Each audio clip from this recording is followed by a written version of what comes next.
আমাদের জীবনে এমন অনেক কিছু ঘটে যায় যেটার উপর আমাদের কোনো হাত থাকে না। তো যেটার উপর আমার নিয়ন্ত্রণ নাই সেটা নিয়ে আমি উদ্বিগ্ন হয়ে লাভ আছে? কথা বলেন, উদ্বিগ্ন হয়ে লাভ আছে? জীবন আপনাকে অনেক কিছু দিবে, আবার কেড়ে নিবে। আল্লাহ এভাবেই পৃথিবীটাকে সাজিয়েছে। ইয়াউমুন লাকা ওয়া ইয়াউমুন আলাইকা, একদিন আপনার ভালো যাবে, আরেকদিন খারাপ যাবে। ওয়া তিলকাল আইয়ামু নুদাবিলুহা বাইনান নাস, আল্লাহ বলেন যুগটাকে আমি ঘুরিয়ে ফিরিয়ে মানুষের সামনে এভাবেই আনি। This is the routine work of this দুনিয়া। দুনিয়ার রুটিন ওয়ার্ক এইটা। আজকে ভালো, কালকেও যে ভালো যাবে এমনটা নয়, কালকে খারাপ যাবে। আজকে তার খারাপ যাচ্ছে, পরশুদিন আবার তার ভালো দিন যাবে। ঠিক কিনা বলেন? অন্য এক সূরায় আল্লাহ তাআলা বলেছেন ফাইন্না মাআল উসরি ইউসরা, নিশ্চয়ই কষ্টের সাথে আছে স্বস্তি। আজীবন মানুষ কষ্টে থাকে না, দুঃখের পরে থাকে সুখ, দুঃখের পরে কি থাকে? সুখ থাকে। এজন্য উদ্বিগ্ন হওয়া যাবে না। বিষ্ণু ইসলামের জীবনী থেকেও আমরা এটাই শিখি, উদ্বিগ্ন হওয়া যাবে না। তিনি বলতেন ওয়ালাম আন্নামা আসাবাকা লাম ইয়াকুন লিয়ুখতিআক ওয়া মা আখতাআকা লাম ইয়াকুন লিয়ুসিবাক রুফিআতিল আকলাম ওয়া জাফফাতিস সুহুফ। ওনার কাজিন আব্দুল্লাহকে ডেকে বললেন, আব্দুল্লাহ, যেটা তুমি পাওয়ার এটা তুমিই পাবা, কোনোদিন মিস হবে না। এটা যেটা তোমার হওয়ার কথা ছিল এটা তুমি পাবাই, এটা মিস হবে না। আর যেটা তোমার নসিবে নাই, যেটা তুমি পাবা না, গোটা বিশ্বের সব ক্ষমতাকে হাতের মুঠোয় আনলেও সেটার দেখা তুমি পাবে না। তো এই জন্য উদ্বিগ্ন হয়ে লাভ আছে বলেন না। আমরা আমাদের সর্বোচ্চ চেষ্টাটুকুন করব, তারপর ফলাফলের জন্য আমরা ভরসা রাখবো, নির্ভর করবো একজন সত্তার উপর। আওয়াজ করে বলেন তো তিনি কে? তাহলে ফিনল্যান্ডের লোকেরা এই যে হ্যাপি হয়ে খুব বেশি খুশি, এত বেশি খুশি হওয়ার কিছু নেই। এগুলো আগে থেকে আমরা জানি। কি বলেন? জানি না আমরা? জাস্ট একটু প্র্যাকটিস করে নিজের জীবনের সাথে মানিয়ে নিতে হবে। সম্মানিত সুধী, আপনি যদি কোরআনকে জিজ্ঞেস করেন যে what is the Quranic formula of happy life, সুখে শান্তিতে থাকার জন্য কোরআনিক ফর্মুলাটা কি, কিভাবে আমরা সুখী সমৃদ্ধ জীবন পেতে পারি, কোরআন আপনাকে দুইটা জিনিসের কথা বলে। নাম্বার 1 হচ্ছে ফেইথ, নাম্বার 2 হচ্ছে গুড ডিড। আই রিপিট, আমি আবারও বলছি, নাম্বার 1 ফেইথ, বিশ্বাস, আল্লাহর উপর অগাধ বিশ্বাস এবং আস্থা। 2 নম্বর হচ্ছে গুড ডিড, মানে সৎকর্ম, নেক আমল। যার মধ্যে দুইটা থাকবে তাকে সুখী সমৃদ্ধ জীবন দান করবে কে? Faith and good deed will be happy in your life, for the sure, I am telling you. এই দুইটা যদি এনশিওর করতে পারেন, আপনাকে সুখী সমৃদ্ধ জীবন দিবে কে? এবং এই আয়াতটি দিয়েই, হ্যাপি হওয়ার কোরআনিক ফর্মুলা দিয়ে আমি আজকের আলোচনা শুরু করেছি। আল্লাহ তাআলা সূরা নাহলের 97 নম্বর আয়াতে বলছেন, মান আমিলা সালিহাম মিন যাকারিন আও উনসা ওয়া হুয়া মুমিন ফালানুহইয়ান্নাহু হায়াতান তাইয়্যিবা ওয়া লানাজজিয়ান্নাহুম আজরাহুম বিআহসানি মা কানু ইয়ামালুন। বিশ্বাসী নারী কিংবা পুরুষ, তারা যদি সৎকর্ম করে তাদেরকে আমি সুখী সমৃদ্ধ জীবন দান করব। অর্থগুলো খেয়াল করে শোনেন। আল্লাহর কথায় কোনো ফাঁক ফোকর থাকে না, আল্লাহর কথায়, নবীর কথায় ফাঁক ফোকর থাকে না। আল্লাহ তাআলা বলছেন বিশ্বাসী নারী কিংবা পুরুষ তারা যদি নেক কাজ করে, সৎকর্ম সম্পাদন করে, তাহলে তাদেরকে আমি সুখী সমৃদ্ধ জীবন দান করব। তাহলে আমরা যদি আল্লাহ বিশ্বাস করি, আল্লাহর উপর বিশ্বাস আস্থা থাকে এবং সৎকর্ম সম্পাদন করি পৃথিবীতে, তাহলে আমরা সুখী এবং সমৃদ্ধ জীবন লাভে ধন্য হব প্রিয় ভাই। তবে একটা জিনিস আমাদের মাথায় রাখতে হবে আলোচনা শুরুতেই, সেটা হচ্ছে এই যে হ্যাপিনেস বা সুখ, এই পৃথিবীতে যে সুখ, happiness in this worldly life, in this দুনিয়া ইজ ইমপারমানেন্ট, ইটস টেম্পোরারি। পৃথিবীর সুখটা এটা পার্মানেন্ট না, এটা অস্থায়ী, টেম্পোরারি। পার্মানেন্ট সুখ দেয়া হবে জান্নাতে। আওয়াজ করে বলেন কোথায়? জান্নাতের সুখের মধ্যে কোনো গ্যাপ নাই, ইন্টারাপশন নাই। কিন্তু পৃথিবীর সুখ শান্তির মধ্যে এটা বারবার ইন্টারাপ্টেড হবে, হ্যাঁ, ইন্টারাপ্টেড। আর জান্নাতের সুখ হচ্ছে আনইন্টারাপ্টেড। সুবহানাল্লাহ। যেমন পৃথিবীতে আপনি সুখে আছেন, আপনার সুখকে কি ইন্টারাপ্ট করে? অসুস্থতা। খুব সুখে আছেন, শান্তিতে আছেন, হঠাৎ অসুস্থতা চলে আসে, তার মানে ইন্টারাপশন হয়েছে না? বলেন, হঠাৎ কিডনি ফেলিওর করলো, হার্ট অ্যাটাক, ক্যান্সার, স্টেজ 3-তে চলে গেছে, 4-এ চলে গেছে, তাহলে হ্যাপিনেসটা আর থাকলো না, এটা টেম্পোরারি। দুনিয়ার সুখকে ইন্টারাপ্ট করে বার্ধক্য। খুব সুখে শান্তিতে জীবন কাটাচ্ছিলেন, কিন্তু বয়স হয়ে গেছে 80, এখন আর সেই সুখ আছে? কথা বলে না কেন? সেই স্বাদ আল্লাহ তার নাই, সেই সুখের ছোঁয়া পরশান নাই। তাহলে দুনিয়ার সুখ টেম্পোরারি, অসুস্থতা এসে সুখ কেড়ে নেয়, বার্ধক্য এসে সুখ কেড়ে নেয়, আর সবচেয়ে বড় যে ব্যাপারটা এসে সুখের ইতি ঘটায়, সেটা হচ্ছে মৃত্যু। সেটা কি? সুখে শান্তিতে জীবনযাপন করতেছেন, হঠাৎ সবকিছু চমকে দিয়ে, আপনাকে একেবারে থমকে দিয়ে মৃত্যুর আগমন হয়ে যায়, তাই না? ওয়ালিকুল্লি উম্মাতিন আজাল ফাইদা জাআ আজালুহা লা ইস্তাখিরুনা সাআতান ওয়া লা ইস্তাকদিমুন। একেবারে ফিক্সড করা, সিলেক্ট করা কখন আপনি মরবেন। এই মৃত্যুর সময়টা আপনার ফিক্সড টাইমের 1 সেকেন্ড আগেও আসবে না, পরেও আসবে না। তাহলে দুনিয়ার সুখ এটা কি চিরস্থায়ী না ক্ষণস্থায়ী? টেম্পোরারি না পার্মানেন্ট? টেম্পোরারি। এই লাইফটা, দুনিয়ার হ্যাপিনেসটা, এটা টেম্পোরারি, তা খেয়াল রাখতে হবে। চির সুখ, চির শান্তি, আনইন্টারাপ্টেড হ্যাপিনেস আপনি পাবেন জান্নাতে। আল্লাহ তাআলা বলছেন, ওয়া আম্মাল্লাযীনা সুঈদু ফাফিল জান্নাতি খালিদিনা ফিহা মা দামাতিস সামাওয়াতু ওয়াল আরদু ইল্লা মা শাআ রাব্বুক আতাআন গায়রা মাজদুদ। সুবহানাল্লাহ।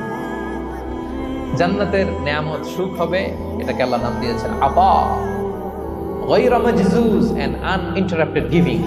ওই যে সুখ পাবেন আপনি, আর কোনো ইন্টারাপশন হবে না। সুখ আর সুখ, শান্তি আর শান্তি। It's a gift without an end. এটার কোনো এন্ডিং নাই, শুরু আছে শেষ নাই। সুবহানাল্লাহ পড়ে। And it will be an hour never to be taken away. একবার যে দেয়া হবে আর ছিনিয়ে না, একবার যে এন্ট্রি পাবেন আর জান্নাত থেকে বের হওয়া লাগবে না।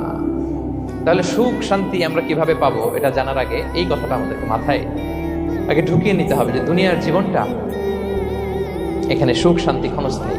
চির সুখ চির শান্তির জায়গা হচ্ছে জান্নাত। জান্নাতে অসুস্থতা নাই, আছে? সবাই বলেন জান্নাতে অসুস্থ হবেন? জান্নাতে বার্ধক্য নাই, বুড়ো হবেন না। হ্যাঁ, বিষ্ণু ইসলাম বলেছেন জান্নাতে যারা ঢুকবে তারা হবে আবনাউ সালাসিন ওয়া সালাসিন, 33 বছরের তাগড়া যুবক হয়ে ঢুকবেন, চির যুবক চির যৌবনা। আহলুল জান্নাতে জুরদা ওয়া মুরদা ওয়া আবনাউ সালাসিন ওয়া সালাসিন, শুভ্রদেহী, সুন্দর, সুঠাম, স্মার্ট, ড্যাশিং ফেসের হবে। বয়স বাড়বে, অসুস্থতা স্পর্শ করবে না, আর মৃত্যুই থাকবে না সেখানে। কি বলেন, থাকবে? ইউতাল মাউতু বিকাবশিন আমলাহ, সাদা একটা বকরির আকৃতিতে মৃত্যুকে আনা হবে। ফায়ুযবাহুল মাউত, মৃত্যুকে সেদিন মৃত্যু দেয়া হবে। মৃত্যুকে জবাই করে বলা হবে, ইয়া আহলাল জান্নাতি খুলুদুন ফালা মাউত, হে জান্নাতবাসীরা, নো টেনশন, এনজয়। সুবহানাল্লাহ করবেন না? সেই জান্নাতে যেতে আমরা চাই কি চাই না? সবাই চাই তো? আমরা এই ওটা এপিক সিভিক হলে যেমনি একত্রিত হলাম, আল্লাহর জান্নাতেও যেন আমরা একত্রিত হতে পারি। আল্লাহ তৌফিক দান করুন। আল্লাহুম্মা আমিন ইয়া রাব্বাল আলামিন। প্রিয় সুধী, তাহলে কোন টপিকে আমরা এগোচ্ছি আপনারা বুঝতে পারছেন তো না? পারছেন? আলহামদুলিল্লাহ। কি করে আমরা একটা সুখী সমৃদ্ধ জীবন পেতে পারি? এবার আমি মূল আলোচনায় ঢুকে যাচ্ছি। আল্লাহ বলেন, ফালানুহিয়ান্নাহু হায়াতান তাইয়্যিবা, ইসলামের গাইডলাইন মেনে চললে আমি তোমাদেরকে হায়াতে তাইয়্যিবা দিব। এই শব্দটা আপনারা প্রায় শুনেছেন না? আমরা বলি না যে আমার জন্য দোয়া করবেন, আল্লাহ যেন আমাকে হায়াতে তাইয়্যিবা দেন, বলি কিনা? অনেক মাশায়েখদের কাছে দোয়া চাইলে দেখবেন যে ওনারা বলে যে আল্লাহ তোমাকে হায়াতে তাইয়্যিবা নসিব করুন, বলে না? এটা কি বলে? সুখী সমৃদ্ধ জীবন। আল্লাহ তাআলা আমাদের সবাইকে হায়াতে তাইয়্যিবা নসিব করুন। তো কি করে আমরা এই হায়াতে তাইয়্যিবা পেতে পারি? কার্যকর উপাদানগুলোর মধ্যে প্রথম যে উপাদানটা আমি শেয়ার করতে চাই বা ফ্যাক্টরটা শেয়ার করতে চাই, সেটা হচ্ছে লাইফকে কখনো জটিল করবেন না। Make it simple, you will be happy. লাইফকে কি করবেন না? জটিল। অনেকে দেখবেন যে সহজ রাস্তাটা চিনে না, খালি পেঁচায়, খালি জটিল করে। ওমা জাআলা আলাইকুম ফিদ দীনি মিন হারাজ, আল্লাহ দিনের মধ্যে কোনো কাঠিন্যতা রাখেন, জটিলতা রাখেন। সহজ। দিন পালন কঠিন না সহজ? বলেন তো, সবাই বলবেন কঠিন না সহজ? দাঁড়িয়ে নামাজ পড়া ফরজ, দাঁড়াতে পারেন না, বসে পড়লে কবুল করবে কে? বসতেও পারেন না, শুয়ে পড়লে কবুল করবে কে? শুতেও পারেন না, ইশারায় পড়বেন, কবুল করবে কে? ওযু করে নামাজ পড়া ফরজ, পানি নাই, তায়াম্মুম করে নামাজ পড়লে কবুল করবে কে? তাহলে ইসলাম কি কঠিন না সহজ? Make your life simple, Yule be happy. প্রথম সিক্রেট শেয়ার করলাম, লাইফটাকে জটিল বানাবেন না। অল্প কয়েকদিনের দুনিয়া, এমনি কেটে যাবে। এটা ওই দিকে যেন না ঠকি, ওইটা খেয়াল রাখবে। ওইখানে ঠকলে সব শেষ, আমও শেষ, সালাও শেষ। ওইখানে যেন ঠকে না যায়, এটা খেয়াল রাখতে হবে। তাহলে প্রথম ফ্যাক্টর হচ্ছে সুখী সমৃদ্ধ জীবনের, will make our life simple. Simplicity is the কি টু হ্যাপিনেস। আপনি লাইফটাকে সিম্পল করবেন, আপনি হ্যাপি হবেন। রাসূল সাল্লাল্লাহু আলাইহি ওয়াসাল্লামের জীবনের দিকে যদি তাকান, দেখবেন তিনি তাই করেছেন। সুবহানাল্লাহ। সহিহ মুসলিমের একটা হাদিস শোনাই আপনাদেরকে। আম্মা জান আয়েশা রাদিয়াল্লাহু তাআলা আনহা বর্ণনা করেন, তিনি বলেন, যাতা ইয়াউমিন জাআ রাসূলুল্লাহ সাল্লাল্লাহু আলাইহি ওয়াসাল্লাম, একদিন সকালবেলা রাসূল সাল্লাল্লাহু আলাইহি ওয়াসাল্লাম আমার বাসায় আসলেন। এসে বললেন, ইয়া আয়েশা, হে আয়েশা, আল ইনদাকুম শাই, ফজর নামাজ পড়ে এসে বলতেছে, আয়েশা ব্রেকফাস্ট করার মতো ঘরে কিছু আছে, খাওয়ার মতো কি কিছু আছে? আম্মা জান আয়েশা বলেন, ক্বালাত মা ইনদানা শাই, ঘরে কিছু নাই ইয়া রাসূলুল্লাহ, কিছুই নাই খাওয়ার মতো। রাসূল সাল্লাল্লাহু আলাইহি ওয়াসাল্লাম বললেন, ফা ইন্নী সাইম, ঠিক আছে কিছু যখন নাই তাহলে আমি রোজার নিয়ত করে ফেলি। কিসের নিয়ত? রোজার নিয়ত করে ফেললাম। কঠিন না সহজ? হ্যাঁ, what an easy going personality you see. এর চেয়ে সহজ সরল আর পলিসি হইতে পারে? আয়েশা ফজর নামাজ পড়ে আসছি, ব্রেকফাস্ট করার মতো কিছু আছে ঘরে? ইয়া রাসূলুল্লাহ কিছু নেই। নাই, ঠিক আছে আই এম ফাস্টিং, যাও আমি রোজা রাখলাম, রোজার নিয়ত করলাম। কত ইজি গোয়িং, কত সিম্পল বানিয়েছেন লাইফ। আচ্ছা আমরা হলে কি করতাম? একটু মিলাই নিজের সাথে। সাধারণত আমরা যেটা করতাম, আমরা অনেকে রেগে যেতাম, প্রিয় ভাইরা, ঘরে কিছু নাই মানে তুমি আগে জানাবা না আমাকে? হ্যাঁ, গত রাতে বললে তো কিছু নিয়ে আসতে পারতাম। সাধারণত এইভাবেই তো রিয়েক্ট করি আমরা, কি বলেন ঠিক কিনা? আগে জানাবা না কেন, আগে বলো, রেগে যেতাম। অথবা বলতাম আচ্ছা ঠিক আছে এখন যে একটা কিছু ব্যবস্থা করি, দেখি কিছু পাওয়া যায় কিনা, এরকম অনেক ওয়ে খুঁজতাম। তো রাসূল সাল্লাল্লাহু আলাইহি ওয়াসাল্লাম এই কোনো অপশন না নিয়ে বললেন, okay there is no food for breakfast, I am gonna fast, ফা ইন্নী সাইম, ঠিক আছে খাবার যখন নাই আমি রোজাই রেখে দিলাম। সুবহানাল্লাহ। এভাবে তিনি তার লাইফ লিড করেছেন। Make your life simple, Yule be happy. জটিল না করে সহজ করুন, আপনি হ্যাপি হবেন। রাসূল সাল্লাল্লাহু আলাইহি ওয়াসাল্লামের লাইফস্টাইল ছিল very simple, so simple yet so special. আমরা যেন এভাবে সিম্পলি সলিউশনের দিকে যাই। প্রিয় ভাইরা, জীবন কখনো সহজ নয়, জীবন কখনো সহজ নয়। জীবনকে সহজ বানিয়ে নিতে হয়, কখনো দোয়া করে, কখনো আল্লাহর উপর ভরসা করে, কখনো ইগনোর করে, কখনো কখনো মানিয়ে নিয়ে, স্যাক্রিফাইস করে, অ্যাডজাস্ট করে। ঠিক কিনা বলেন? জীবন সহজ নয়, সহজ করে নিতে হয়, মানিয়ে নিতে হয়, অ্যাডজাস্ট করতে হয়, স্যাক্রিফাইস করতে হয়। তাহলে প্রথম যে ফ্যাক্টরটা, সুখী সমৃদ্ধ জীবনের প্রথম ফ্যাক্টর যেটা আমি আজকে শেয়ার করলাম, সেটা হচ্ছে সিম্পলিসিটি ইজ দ্য কি টু অ্যাটাইন হ্যাপিনেস। আপনি যদি সিম্পলিসিটিতে বিশ্বাসী হন, দেখবেন হ্যাপি। মানলেই সুখ, আর মনে নিলেই ঝামেলা। মেনে নিলেই শান্তি, আর মনে নিলে, এখন মনে নিবেন না মেনে নিবেন? মেনে নিব। সিচুয়েশনকে এইভাবে আমরা ঠান্ডা মাথায় ডিল। কথা কি ক্লিয়ার? আলহামদুলিল্লাহ। 2 নাম্বার, সুখী সমৃদ্ধ লাইফের আরেকটা হ্যাকস হচ্ছে টু ফরগিভ আদার্স, অন্যকে ক্ষমা করা। If you forgive others you will be happy. ক্ষমা করলে আপনি সুখী হবেন। অনেকে আছে ক্ষমা করতে চায় না, কঠিন হৃদয়, পাথরের মতো শক্ত হৃদয়, মাফ করতে চায় না কাউকে। উনি আবার মুনাজাতে বসলে আল্লাহ আল্লাহ আমারে মাফ করো, আল্লাহ আমারে ক্ষমা করো, কাঁদতে কাঁদতে বুক ভাসায়। উনি ক্ষমা চায়, মাগার উনি কাউরে ক্ষমা করে। এরকম ডাকাত আছে না নাই? চিন্তা করছেন?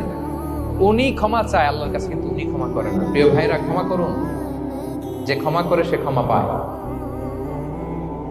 আচ্ছা, একটু চোখটা বন্ধ করে, চোখ বন্ধ করলাম আমি, জানা অজানা পাপের পাহাড়ের দিকে তাকালাম। এবার একটু চিন্তা করেন যে কি পরিমাণে ক্ষমা আল্লাহর পক্ষ থেকে আমার জন্য প্রয়োজন। চিন্তা করেছেন?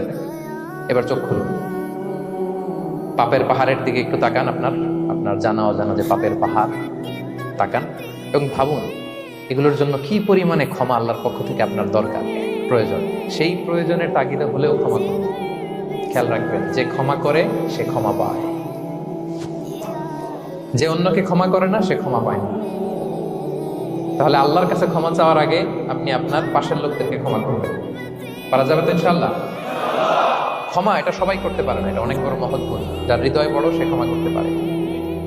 আপনি যদি ক্ষমা না করে কারো ব্যাপারে হিংসা, বিদ্বেষ, ক্ষোভ, হিংসা অন্তরে পুষে রাখেন, এটা ওর কোনো লস নাই, লস আপনার। It will burn yourself inside, আপনারে জ্বালিয়ে দিন। আপনি কারো ব্যাপারে ক্ষোভ রাখছেন, ক্ষোভে গদগদ, রেগে অস্থির, হিংসা, ওর কিছুই হচ্ছে না, হচ্ছে কার? আমার। আপনাকে জ্বালিয়ে পুড়ে শেষ করে দেবে। ওর দিকে তাকানোর দরকার নেই। আপনার নিজের সুখের জন্য আপনি অন্যদেরকে ক্ষমা করুন। তাহলে দেখবেন যদি ক্ষমা করে দেন, একটা মনোদৈহিক প্রশান্তি আপনি লাভ করবেন, একটা সুখানুভূতি আপনি পাবেন। ক্ষমা করে দেন, রাগ, ক্ষোভ, হিংসাকে না বলুন, মনটাকে নির্ভর রাখুন, ইউল বি হ্যাপি। কথা বুঝতে পেরেছেন? এবার চমৎকার একটা হাদিস শোনাবো, যা বলবো তার পক্ষে হাদিস শোনাবো। মুসনাদে আহমদ ইবনে হাম্বলের একটা হাদিস। বিষ্ণু ঈসা ইসলাম সাহাবাদেরকে নিয়ে একটা মজলিসে বসা, হঠাৎ করে তিনি বললেন, ইয়াতলু আলাইকুমুল আনা রাজুলুন মিন আহলিল জান্নাহ। ঠিক এখনই একজন এসে এই মজলিসে তোমাদের মধ্যে বসবে, সে জান্নাতি। সে কি? এটা শোনার পরে তো সব সাহাবারা নড়ে চড়ে বসলো। কি রে, রাসূল সাল্লাল্লাহু আলাইহি ওয়াসাল্লাম একজনকে জান্নাতের অ্যানাউন্সমেন্ট দিচ্ছে, কে সে, কি তার আমল? তো দেখা গেল এক আনসারী সাহাবা প্রবেশ করেছে, তার জুতা দুইটাকে বগল দাবা করে, কিন্তু কেউ তারে চিনে না। তারা যে এক্সপেকটেশন করছিল যে খুব আল্লাহওয়ালা এমন কেউ আসবে, না, সাধারণ, চিনে না কেউ। সবাই অবাক হলো, কি তার আমল? রাসূল সাল্লাল্লাহু আলাইহি ওয়াসাল্লাম তাকে জান্নাতি বলে ঘোষণা দিয়েছে। কিছুদিন পরে আবারও আরেক মজলিসে রাসূল সাল্লাল্লাহু আলাইহি ওয়াসাল্লাম বললেন, ইয়াতলু আলাইকুমুল আনা রাজুলুন মিন আহলিল জান্নাহ। এখন একজন লোক আসবে, সে জান্নাতি। সবাই আবার নড়ে চড়ে বসলো, খেয়াল করলো, দেখি কে আসে, দেখি কে আসে। দেখলো আবার সেই আনসারী সাহাবী আসলো। সবাই তো অবাক। তার কিছুদিন পরে আরেক মজলিসে রাসূল সাল্লাল্লাহু আলাইহি ওয়াসাল্লাম বললেন, ইয়াতলু আলাইকুমুল আনা রাজুলুন মিন আহলিল জান্নাহ। এক লোক আসবে, এখন সে জান্নাতি। সবাই অবাক, দেখি কে আসে, আবার সেই আগের লোকটি আসে। সুবহানাল্লাহ। সাহাবীরা অবাক, সবচেয়ে বেশি অবাক হয়েছেন আব্দুল্লাহ ইবনে আমর ইবনে আল-আস রাদিয়াল্লাহু তাআলা। তিনি অবাক হলেন, ঘটনা কি? কারো ব্যাপারে তো নবীজি এমন বলেন না, কি তার আমল, কি তার গোপন রহস্য, দেখি তো খুঁজে বের করা যায় কিনা। তিনি ওই সাহাবীর বাড়িতে গেলেন, যে কৌশল করে একটা কথা বললেন, প্রিয় ভাই, আমি তোমার ঘরে মেহমান হতে চাই। অনেকদিন ধরে আমার আব্বার সাথে আমার একটু মনোমালিন্য, বাসায় না থেকে তোমার বাসায় থাকি। আসলে মনোমালিন্য এখন হয় নাই, আগে হয়তো কখনো হয়েছে। ওইটাকে একটু কৌশল করে বলাকে আরবিতে তাউরিয়া বলে। কি বলে? তাউরিয়া, মানে একটু টুইস্ট করে কথা বলা, মিথ্যা হয় না, এটা তাউরিয়া বলে। তো আরবরা তো, সাহাবারা তো মেহমান পেলে খুশি হতেন। তিনি বললেন, হ্যাঁ অবশ্যই মেহমান করেন, আহলান ওয়া সাহলান, আসুন। 3 দিন ওই সাহাবীর বাড়িতে তিনি থাকলেন। খেয়াল করলেন কি করে না করে, ইবাদত, শেষ রাতে, মাঝরাতে। কিন্তু তিনি হতাশ, অনেক খেয়াল করার পরে হতাশ। না, যেই আশা নিয়ে আসছি এরকম কিছুই দেখা যাচ্ছে না। শেষমেশ 3 দিন পরে তিনি খুলেই বললেন যে, ভাই আসলে তেমন কিছু হয় নাই আমার বাবার সাথে, যে কারণে আমি তোমার বাসায় এসেছি।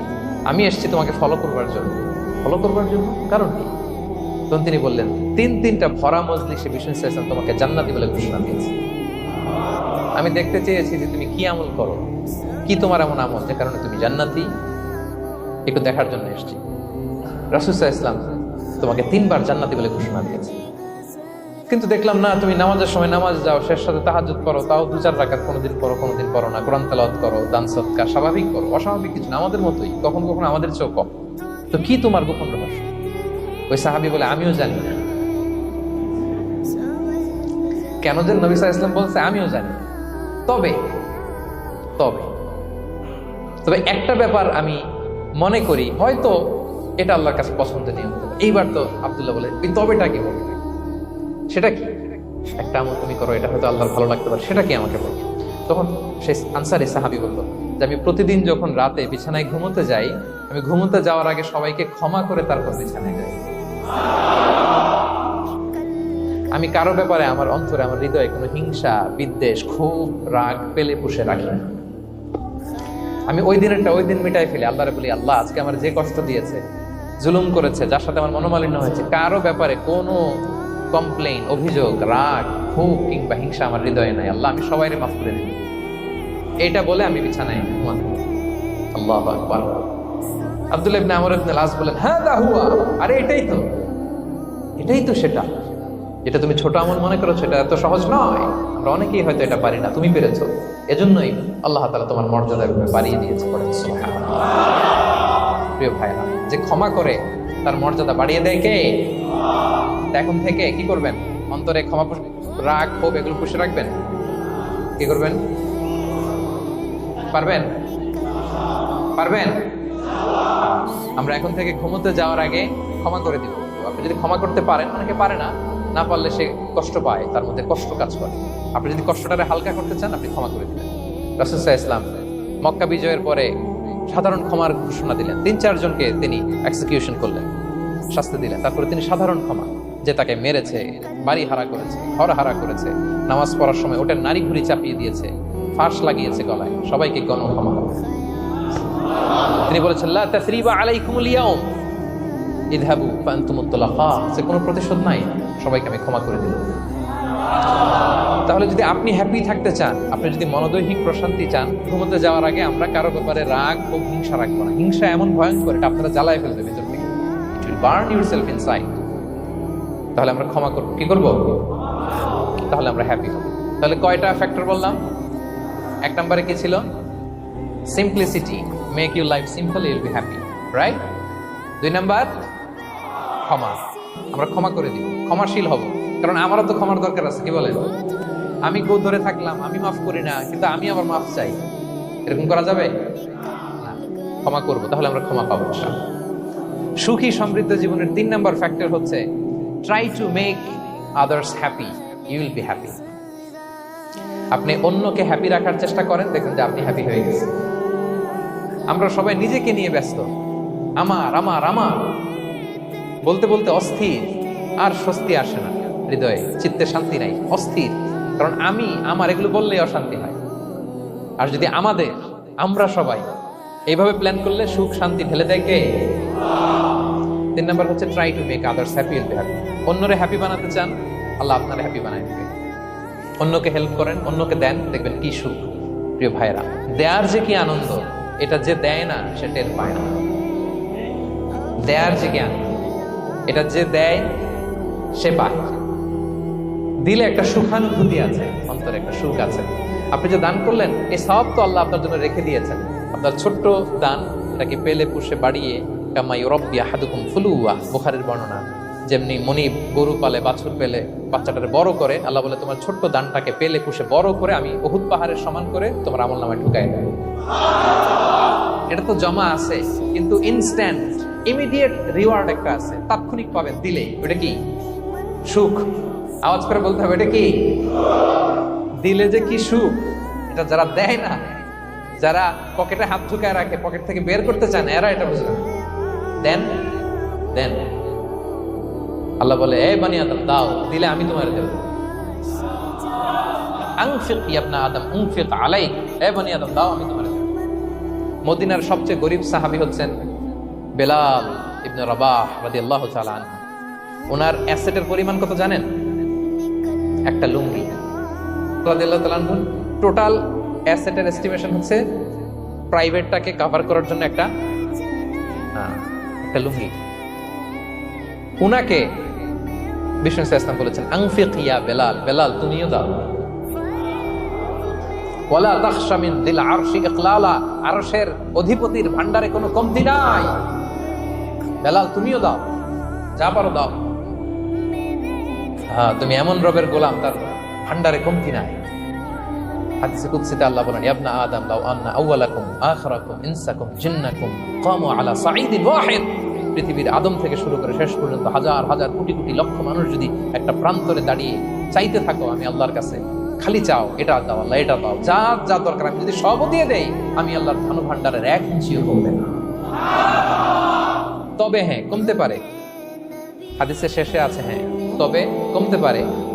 সুই দিয়ে সাগরের পানি যতটুকু কমানো যায়, আমার ধনভাণ্ডারের এতটুকু হয়তো কমতে পারে। ধরেন আটলান্টিক মহাসাগরের ওখানে একটা সুই দিয়ে সাগরের এখান থেকে একটু সুইটা লাগালে সুইয়ের মধ্যে একটু পানির ছিটে লাগবে না? একটু কমছে তো সাগর থেকে পানি, এক ফোঁটা নাকি? এতটুকু কমতে পারে তোমাদের সবাইকে দিলে। সুবহানাল্লাহ পড়বেন না? Try to make others happy, happy dear brothers and sisters.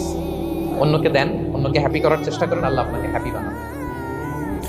সহিহ মুসলিমের একটা বর্ণনা শোনায়, বিষ্ণু ইসলাম বলেন ওয়াল্লাহু ফি আউনিল আবদি মা দামাল আবদু ফি আউনি আখি, আল্লাহ তাআলা ততক্ষণ পর্যন্ত বান্দার সাহায্যে থাকে যতক্ষণ পর্যন্ত বান্দা তার ভাইয়ের সাহায্যে থাকে। কথা বুঝতে পেরেছেন? আমি আবারও বলি, আল্লাহ তাআলা ততক্ষণ পর্যন্ত কোন বান্দার সাহায্যে থাকে যতক্ষণ পর্যন্ত ওই বান্দা তার ভাইয়ের সাহায্যে থাকে। আপনি আপনার ভাইরে হেল্প করবেন, আপনাকে হেল্প করার জন্য প্রস্তুত কে প্রিয় ভাইরা? তাহলে আমরা যেন দেই, আমরা যেন অন্যের উপকার করি, আমরা যেন অন্যের শুভকামনা জানাই, আমরা যেন অন্যের জন্য দোয়া করি। অন্যের জন্য শুভকামনা করলে লাভ আছে। অন্যের জন্য শুভকামনা করলে এটা কল্যাণ হয়ে নিজের দিকেই ফিরে আসে। আমার জাপান প্রবাসী ভাইয়েরা, অন্যের শুভকামনা করলে এটা কল্যাণ হয়ে বহু গুণে বৃদ্ধি পেয়ে এটা নিজের দিকে ফিরে আসে। সুবহানাল্লাহ। রাসূল সাল্লাল্লাহু আলাইহি ওয়াসাল্লাম হাদিসে বলেন মা মিন আবদিন মুসলিমিন ইয়াদউ লি আখিহি বিযাহরিল গায়বি ইল্লা ক্বালাল মালাকু ওয়ালাকা বিমিসলিন, কেউ যদি তার ভাইয়ের জন্য দোয়া করে আল্লাহ তাকে তুমি ক্ষমা করো, ফেরেশতারা বলে আল্লাহ যিনি দোয়াটা করলো আগে তাকে ক্ষমা করো।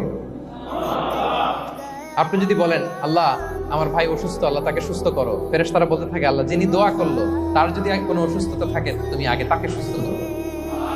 তাহলে অন্যের জন্য শুভকামনা, অন্যের প্রতি হেল্পিং হ্যান্ড দিলে লাভ না লস? আওয়াজ করে বলেন লাভ না লস? তাহলে সুখী সমৃদ্ধ জীবন পাবার 3 নম্বর পয়েন্ট হচ্ছে অন্যকে কি করা? হেল্প করা, হ্যাপি করা। অন্যকে হ্যাপি করতে চাইলে আল্লাহ তাআলা আপনাকে হ্যাপি বানাবে। কয়টা গেল পয়েন্ট? আমি সাধারণত ক্লাসরুমের মতো একটু ইন্টারাকশন করে আলোচনা করি যাতে করে মনে থাকে। যেভাবে আমি এখন বোঝাচ্ছি মুখস্থ হয়ে যাচ্ছে না? তাহলে সুখী সমৃদ্ধ জীবনের প্রথম ফ্যাক্টর কি ছিল? সিম্পলিসিটি। 2 নাম্বার ক্ষমা। 3 নাম্বার অন্যকে হ্যাপি করার ট্রাই করা। মাশাআল্লাহ মাশাআল্লাহ, আরিগাতো গোজাইমাস। আরিগাতো, মাশাআল্লাহ, তাবারাকাল্লাহ। না, খুব এনার্জেটিক অডিয়েন্স, আলহামদুলিল্লাহ। ঠিক আছে, I like it, I love it, মাশাআল্লাহ। 4 নাম্বার হচ্ছে be grateful what you have, you'll be happy. যা আছে এটা নিয়ে শুকরগুজার হন, আপনি সুখী হবেন। যা আছে শুকরগুজার হন, আপনি হ্যাপি হবেন। অনেকে দেখবেন কৃতজ্ঞ হতে চায় না, শুকরগুজার হয় না, কমপ্লেইন খালি, অভিযোগ। Complain less, be grateful, Yule be happy. অনেকে দেখবেন খালি কমপ্লেইন, আছে না নাই? এটা নাই, ওইটা নাই, এটা ভালো হয় নাই, এটা পাইলাম না রে, ওইটা হইল না রে, আল্লাহ দিল না রে, আছে না নাই? শুকরিয়া জিনিসটাই নাই কিছু কিছু লোকের মধ্যে, শুকরিয়া জিনিসটাই নাই। আহা, কত কিছু আপনার লাগবে না? গাড়ি লাগবে, বাড়ি লাগবে, সম্পদ লাগবে, খ্যাতি লাগবে, দাপট লাগবে, পাওয়ার লাগবে, এটা লাগবে, ওইটা লাগবে, কত কিছু লাগে আপনার। এটা নাই, ওইটা, এজন্য শুকরিয়া নাই। প্রিয় ভাইরা, শুধু যে বেঁচে আছি এজন্যই আলহামদুলিল্লাহ বলা হচ্ছে। শুধু বেঁচে আছে, আর কিছু লাগবে না আপনার। শুধু বেঁচে আছেন যে এই জন্যই আলহামদুলিল্লাহ। কারণ অনেকের কাছে বেঁচে থাকাটা স্বপ্ন, বেঁচে থাকাটাই তার শেষ ইচ্ছা। আপনি তো বাড়ি চান, গাড়ি চান, নারী চান, সম্পদ চান, এটা চান, ওটা চান, সব চান।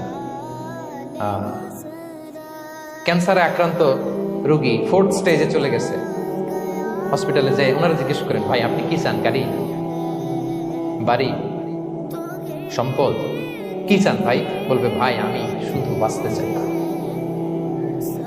4th স্টেজে চলে গেছে, ক্যান্সারে আক্রান্ত, ও কি চায়? আপনার তো কিছুই নাই, আপনি আর আলহামদুলিল্লাহ বলবেন কেন? বেঁচে যা আছেন এটা তো আপনার মাথায় আসে না, এটাও যে একটা বড় নেয়ামত। এটা বুঝবেন তার সামনে দাঁড়ালে, যে বেঁচে থাকার জন্য স্ট্রাগল করে যাচ্ছে, শুধু বাঁচতে চায়, সে বলে আমি আর কয়টা দিন বাঁচতে চাই। প্রিয় ভাইয়েরা, কোনো হিসাব ছাড়া বেঁচে যে আছি এজন্যই আলহামদুলিল্লাহ। এজন্য কি সব সময় শুকরগুজার হবেন, আল্লাহ নেয়ামত বাড়িয়ে দিবেন, বলবেন আলহামদুলিল্লাহ বেশ ভালো আছে।